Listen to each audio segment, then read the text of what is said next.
Pixel 10, and depending on who you ask, it's either the smartest phone of the year or one of the biggest disappointments. On paper, it's a small step forward, but Google made some very interesting choices this year.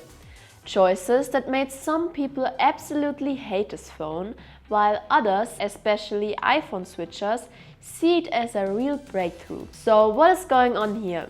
Is the Pixel 10 a genius move or one compromise too many?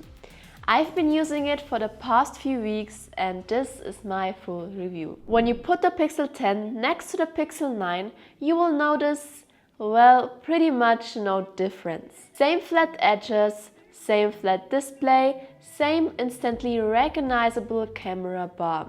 You could say Google has found its design identity and is sticking with it. The back feels smooth and premium, but just like every glossy glass phone, it collects fingerprints way too easily. But there's one small, almost invisible hardware change that's actually the biggest one for me.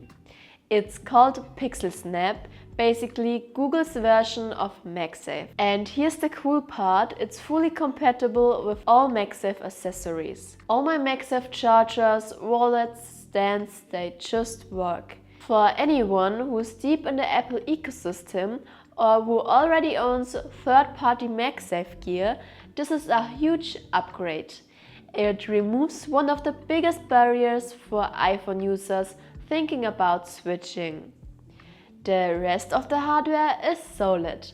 The 6.3-inch Actura display looks fantastic, now even brighter at 3000 nits and battery smooth with 120 Hz. The only downside, it only drops down to 60 Hz. Not 1 Hz like the iPhone 17, so it can use a bit more battery in some situations. The bezels are slightly thicker than what we've seen from other 2025 flagships, especially compared to the iPhone 17 series. But honestly, once you put a case on it, you barely notice. And then we get to the core issue, the processor. The Pixel 10, along with the 10 Pro models, runs on the new Tensor G5 chip. This is important because it's the first Pixel chip made by TSMC on the 3nm process, not Samsung. That should mean better efficiency and less heat. The good news, overheating is gone. This phone never got hot in daily use. The bad news, in terms of raw performance, the Tensor G5 is at best mid-range. It can't compete with the latest Snapdragon or Apple A-series chips. So if you're a hardcore gamer pushing max graphics, this isn't your phone. But for daily use, social media, the camera app, browsing, you won't feel a difference. Still, at a starting price of $900, people expect flagship performance. And Google still isn't quite delivering that. In a few years, you will likely start to notice the weaker processor. But Google is still betting on something else. They believe true performance isn't about benchmarks, it's about AI. The Tensor G5 is built not for gaming, but for on-device AI features. And those are impressive, but we will get to that soon. Now we have to talk about the strangest part of this phone, the cameras. This is the most controversial change Google made because it's a clear compromise. Let's start with the good news. The regular Pixel 10 now gets a 5x telephoto lens, something you usually only find on Pro models. That gives you way more flexibility for concerts, the zoo, or just capturing subjects from a distance. But to make room and probably save cost for the telephoto lens, Google downgraded the main and ultra-wide sensors. The main camera now uses the same sensor as the Pixel 9a, less than half of the size of the Pixel 9's sensor. So what does that mean? In good lighting, outdoors, you will hardly notice a difference. Thanks to Google's excellent image processing, you still get that classic contrasty pixel look. Photos look great at first glance. But once you start zooming in or shooting in a low light, noise becomes obvious and fine details get smudgy. In direct comparison, the Pixel 10 loses to the Pixel 9 in poor image quality. Google assumes most people prefer the versatility of a 5x zoom over the best possible sensor quality. Whether you agree depends on what you care about.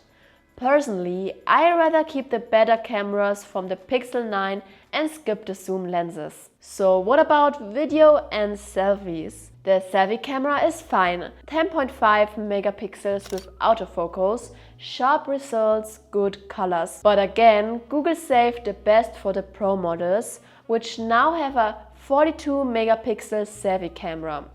You can definitely see the difference. For video, things get complicated. The good news, it records in 10-bit HDR by default, which give you rich colors. And that new 5x telephoto lens works great for video, detailed and sharp. Daylight 4K clips look really solid. But Google's headline video feature, Video Boost, is exclusive to the Pro models. The regular Pixel 10 doesn't get it. And just like with photos, the smaller sensors show their limits in low light. As soon as the light drops, videos become noisy and noticeable, worse than last year's Pixel 9 or competing flagships. If the hardware feels like a compromise, the software definitely makes up for it. This is the cleanest and smartest version of Android you can get right now. Android 16 with the new Material 3 Expressive design feels clean, responsive and refreshingly uncluttered. There's subtle haptic feedback throughout the system and overall it's my favorite Android experience so far. And then there's the AI, where Google really shines. A new feature called Camera Coach helps you compose shots in real time. You point at a subject and it tells you things like move a little bit to the left and level the horizon. It can even suggest photo ideas directly in the camera app. For pros, it might feel like a gimmick, but for most people it's surprisingly helpful. Then there's Gemini Live. Just point your phone at anything and Gemini tells you what it is, and you can ask follow-up questions right away. And the new Gemini photo editing is honestly just amazing. You can just say, make the sky bluer or turn my shirt red. And it does it, instantly without ruining the whole image. In daily use, the Pixel 10 easily lasts a full day. Google claims over 24 hours. And with extreme battery saver up to 100 hours. Wired charging takes up to 55% in 30 minutes. I personally charge mine wirelessly using Pixel Snap on my 3-in-1 MagSafe charger, the same one I use for my iPhones, and it works perfectly. Under heavy use, camera, navigation, 5G, the battery drains faster and you will need a top-up in the evening. But that's normal for phones this size. There's also a battery health feature that limits charging voltage after around 200 cycles. It helps protect the cells long term but can slightly slow down charging and reduce battery life a bit over time. Before you rush out and buy one, there are two things Google did that really annoyed me. Number one, the 128GB model is slower than the 256GB one. Why? Because only the 246GB version has UFS 4.0 storage. The 128GB model still uses the older, slower UFS 3.1. You will notice it when installing apps, loading large files or opening games. It's a hidden downgrade and nowhere to be found on Google's store page. Number 2, the price. The Pixel 10 starts at $799, but once you upgrade to 256GB, you're basically at $899. That's a lot for a phone with a mid-range processor and downgraded cameras. So back to the big question, is the Google Pixel 10 brilliant or a disappointment? Well, it's complicated. If you're a spec nerd who compares data sheets and wants the best performance and biggest sensors for your money, this isn't the phone for you. But if you just want a phone that feels fast, helps you in daily life and runs the smartest software out there, then the Pixel 10 is a great choice. But I don't recommend buying it at full price. Pixel phones go on sale often, and you can save a lot by waiting or buying from other retailers. Let me know your thoughts in the comments and comment down below which phone you're using right now. Give this video a thumbs up and subscribe to the channel, and I will see you in the next video. Bye!